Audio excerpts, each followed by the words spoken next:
Hi guys. तो आज हम जानेंगे फ्रेंच रेवोल्यूशन के बारे में। फ्रेंच रेवोल्यूशन को पढ़ना इतना इंपॉर्टेंट क्यों है? नाइन्थ क्लास के बच्चों को फ्रेंच रेवोल्यूशन क्यों पढ़ाया जा रहा है इंडिया के सिलेबस में? एक्चुअली फ्रेंच रेवोल्यूशन जो था वो फर्स्ट रेवोल्यूशन था जिसमें लोगों ने अपने किंग के खिलाफ रिवोल्ट किया और जीते भी। फ्रेंच रेवोल्यूशन इतना इंपॉर्टेंट पढ़ना इसलिए हो जाता है क्योंकि इसी रेवोल्यूशन ने दुनिया के बाकी लोगों को इंस्पायर किया टू रिवोल्ट अगेंस्ट इनजस्टिस। ठीक है, फ्रेंच रेवोल्यूशन के होने से क्या हुआ? एंड ऑफ मोनार्की, मोनार्की का अंत हुआ फ्रांस में। अब मोनार्की क्या होती है? मोनार्की होती है जहाँ पे किसी किंग का राज हो, किसी राजा रानी का राज हो, वहाँ पे मोनार्की होती है। जहाँ पे पीपल का राज हो, वहाँ पे क्या होता है? डेमोक्रेसी होती है। इंडिया एक डेमोक्रेसी है और फ्रांस में उस समय पे क्या था? एक मोनार्की थी। फ्रेंच रेवोल्यूशन की शुरुआत कहाँ से होती है? एक बहुत ही इंटरेस्टिंग स्टोरी है। फ्रेंच रेवोल्यूशन की शुरुआत होती है रूमर्स से। एक सुबह थी, बहुत खूबसूरत सुबह, पेरिस जैसे शहर में 14 जुलाई को 1789 में पेरिस में सुबह सुबह के टाइम पे एक रूमर फैली कि जो किंग है वो उसने अपनी आर्मी को ऑर्डर किया है कि वो जाके लोगों को मारे, लोगों के ऊपर अटैक करे। ये बात सिर्फ एक अफवाह थी, ये सिर्फ एक रूमर था जो पता नहीं किसी ने फैलाया था कि किंग ने आदेश दिया है अपनी मिलिट्री को, अपनी आर्मी को लोगों को मारने का। इस रूमर की वजह से क्या हुआ? एक तो वहाँ पे इमरजेंसी लागू हो गई। तो सुबह सुबह के समय 14 जुलाई को 1789 में पेरिस में इमरजेंसी लागू हो गई। जब इमरजेंसी लागू हुई तो जो लोग थे वो डर गए। लोगों को लगा कि अब हमको आर्मी जो है वो मार देगी। इसी डर से लोगों ने अराउंड 7,000 मेन एंड वुमेन, इन लोगों ने अटैक किया बैसिटल पर। बैसिटल क्या था? बैसिटल एक प्रिजन था और इस प्रिजन की स्पेशलिटी क्या थी? इस प्रिजन की स्पेशलिटी ये थी कि इसके ऊपर एब्सोल्यूट पावर था किंग का।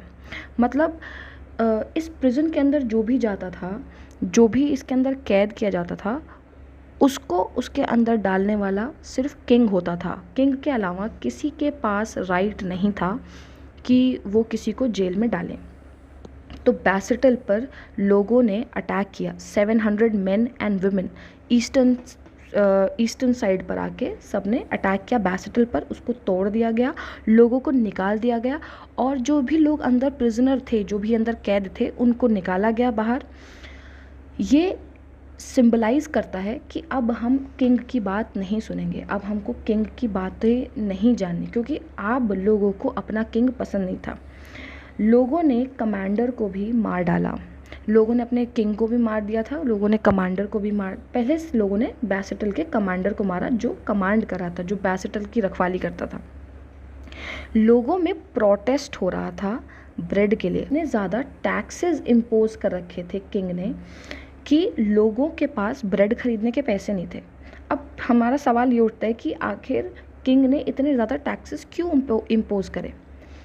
फ्रांस में फाइनेंशियल क्राइसिस था क्योंकि फ्रांस के पास बहुत पैसा था और उसने बहुत सारा पैसा दान दे रखा था, लोगों को दे रखा था उधारी पे, और लोग उसका उधार चुका नहीं रहे थे।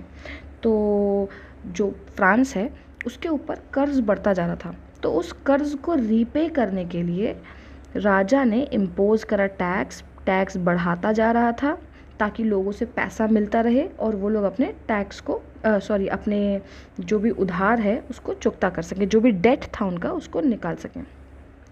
लोगों के अंदर इतना गुस्सा था कि उन्होंने अपने किंग का ही एग्जीक्यूशन कर दिया। एग्जीक्यूशन मतलब to kill the people of the France killed their own king. लोगों के अंदर जो गुस्सा था, उन्होंने अपने किंग को मारा सिर्फ इस वजह से क्योंकि किंग को वो लोग पसंद नहीं करते थे, किंग उनका देश चला नहीं पा रहा था। अब हम नेक्स्ट वीडियो में जानेंगे कि आखिर किंग था कौन। किंग का नाम था king Louis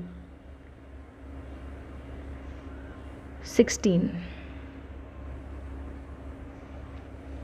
king Louis 16 France के किंग थे जिनका एग्जीक्यूशन किया गया था लोगों के द्वारा उन्हीं टैक्सेस इम्पोज करने के कारण।